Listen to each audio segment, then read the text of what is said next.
ऐसा होता है, अक्सर होता है, और ये मेहनत करने वाला बच्चा ही इस बात से रिलेट कर पाएगा और कोई नहीं कर पाएगा। सबसे अच्छी बात यह है कि इस बार ऑल इंडिया कट ऑफ लगने जा रही है। जो पिछली बार जोन वाइज लगी थी, या मैं कहूँ 4-5 भाग में बांटा हुआ था, तो कहीं पे कट ऑफ 120 में से 120 गई, तो कहीं पे कट ऑफ 120 में से 100 पर भी गई, 95 पे। और ये नॉर्मलाइज अंक थे, नॉर्मलाइज्ड स्कोर थे, ठीक है। मैं आज ये बोलूं कि भाई आप कोई बच्चा 95-100 कर रहा है, तो भाई वो ये ना डरे कि पिछली बार कट ऑफ 120 थी। ऐसा सोच के डरोगे तो फिर आपका सिलेक्शन होना ही नहीं है। पर 120 भी तो उनके थे जिनके 90 नंबर थे, नॉर्मलाइज में 120 हो गए थे उनके, 95 थे 120 हो गए थे। मैं आज भी वही कह रहा हूं कि 95 पे भी आप सेफ हो।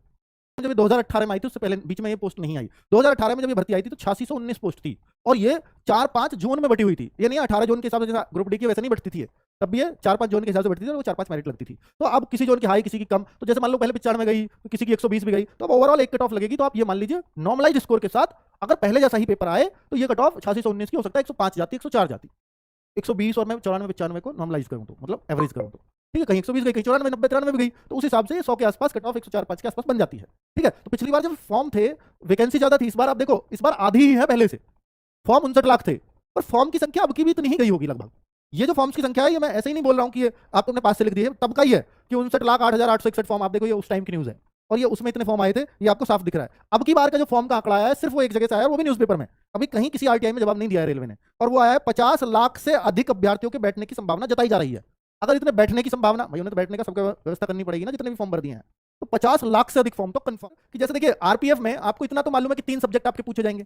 भाई आपने चाहे इसकी बिल्कुल जी तोड़ करके मेहनत ना की हो, मैंने मान लिया, पर आप ये सब्जेक्ट वो नहीं है क्या जिनको दिन रात पढ़ रहे हो, मैथ, रीजनिंग, जीएस।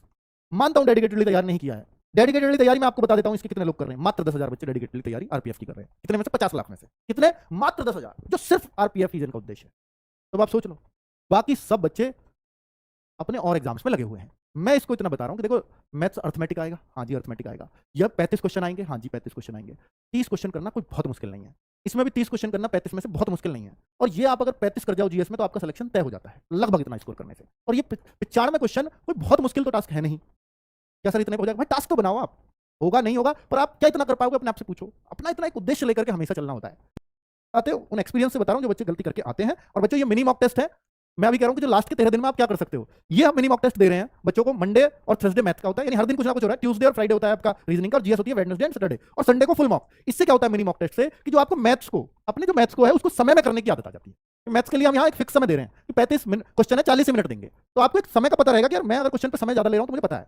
रीजनिंग में मैं 35 क्वेश्चन है, तो हम वहां निश्चित ही आपको ऐसा टाइम देंगे कि हाँ 30 मिनट दे दी, 32 मिनट दे दी। इस तरह से हम दे रहे हैं यहाँ पर सेक्शन वाइज टेस्ट और सेक्शन वाइज टाइम। इससे आपका टाइम मैनेज होता है फुल मॉक में। जीएस के लिए हम मात्र 15-20 मिनट आपको दे रहे हैं यहाँ पर, ठीक है। तो वो वाला एक टाइम मैनेज, जब आप पेपर में, एक्चुअल पेपर में जब टाइम लेते हो ना किसी क्वेश्चन पे, तो आपको एक इससे जो आपने प्रैक्टिस की है ना मिनी मॉक से सब्जेक्ट वाइज, तो आपको वहां इंट्यूशन आ जाता है, खुद से एक जागृति आ जाती है कि मैं ज्यादा समय ले रहा हूं, मुझे छोड़ देना चाहिए क्वेश्चन। और नॉर्मल केस में नहीं आती, वरना। इसलिए मिनी मॉक का बहुत फायदा, और इसकी डिमांड भी बहुत है, बहुत